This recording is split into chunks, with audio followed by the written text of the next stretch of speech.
ബഹുമാനപ്പെട്ട വിദ്യാഭ്യാസ വകുപ്പ് മന്ത്രി, ബഹുമാനപ്പെട്ട വിദ്യാഭ്യാസ വകുപ്പ്, ബഹുമാനപ്പെട്ട ഹൈക്കോടതി, സുപ്രീം കോടതി, നമ്മുടെ നിയമസഭാ മെമ്പർമാർ അടക്കം എല്ലാവരും കൂടി എത്രയും പെട്ടെന്നൊരു തീരുമാനം എടുക്കണം. നമ്മുടെ വിദ്യാലയങ്ങളിൽ എങ്ങനെയാണ് വിദ്യാർത്ഥികൾ നാളെ മുതൽ വരേണ്ടത്?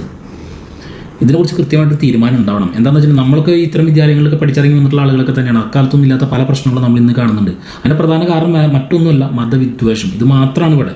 അത് പല രീതികളിൽ പല ആളുകളിലൂടെ ആ സാധനം, ആ അസഹിഷ്ണുത പുറത്തു വന്നുകൊണ്ടിരിക്കുകയാണ്. അതിന് പക്ഷേ ബലിയാടാവുന്ന നമ്മുടെ കുട്ടികളാണ്. അത് ഇനിയും മുതലുണ്ടാവരുത്. കാരണം കുട്ടികൾ നമ്മുടെ ഒരു പൊതു സ്വത്തും കൂടിയാണ്. നമ്മുടെ നാളത്തെ ജനറേഷൻ അല്ലെങ്കിൽ നമ്മുടെ രാജ്യത്തിൻ്റെ ഭാവിയൊക്കെ തീരുമാനിക്കാൻ പറ്റുന്ന ആളുകളാണ് അവരൊക്കെ. അപ്പോൾ അതുകൊണ്ട് തന്നെ കൃത്യമായിട്ട് നമ്മുടെ സർക്കാരിൻ്റെ ഭാഗത്ത് ഇതിനോട് ബന്ധപ്പെട്ടൊരു തീരുമാനം ഉണ്ടാവണം. ഈ കുട്ടികൾ അവർ വിശ്വസിക്കുന്ന മതത്തിൻ്റെ ഭാഗമായിട്ടുള്ള അടയാളങ്ങൾ ഉപയോഗിക്കുന്നതുകൊണ്ട് പ്രശ്നമുണ്ടോ?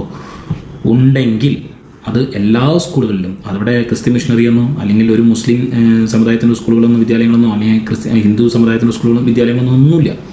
എല്ലായിടത്തും ഒരുപോലെ നിരോധിക്കണം. അതല്ല ഇനി വേണ്ട, അല്ലെങ്കിൽ ഇത് കുട്ടികൾ ധരിച്ചോട്ടെ, അതിൽ പ്രശ്നമില്ല എന്നുള്ളതാണെങ്കിൽ എല്ലാ വിദ്യാലയങ്ങളിലും അത് ധരിക്കാൻ അവർക്ക് അനുവാദം കൊടുക്കണം. അത് ഇന്ന ആളുകളെ ഇവിടെ പഠിക്കാൻ പാടുള്ളൂ, ഇന്ന രീതിയിലുള്ള ആളുകൾ ഇവിടെ പഠിക്കാൻ പാടുള്ളൂ എന്നൊന്നും ഉണ്ടാവാൻ പാടില്ല. അങ്ങനൊരു വേർതിരിവ് കാണിക്കേണ്ടത് ആ സ്ഥലങ്ങളല്ല വിദ്യാലയങ്ങളെന്ന് പറയുന്നത്. അപ്പോൾ സർക്കാരിൻ്റെ ഭാഗത്ത് അതിനോട് ബന്ധപ്പെട്ട് കൃത്യമായിട്ടൊരു തീരുമാനം ഉണ്ടാവും എന്ന് തന്നെ പ്രതീക്ഷിക്കുന്നു.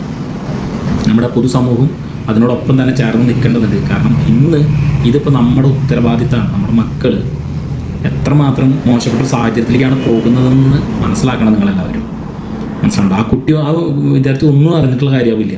പക്ഷേ ആ വിദ്യാർത്ഥി നിന്ന് കടന്നു പോകുന്ന ആ വിദ്യാർത്ഥിയെക്കുറിച്ച് ഇന്ന് ലോകം മുഴുവൻ അല്ലെങ്കിൽ നമ്മുടെ കേരള സമൂഹം മുഴുവൻ ചർച്ച ചെയ്തുകൊണ്ടിരിക്കുക. അത് ആ കുട്ടിക്ക് ഉണ്ടാകുന്നൊരു പ്രശ്നം ചെറുതൊന്നല്ല.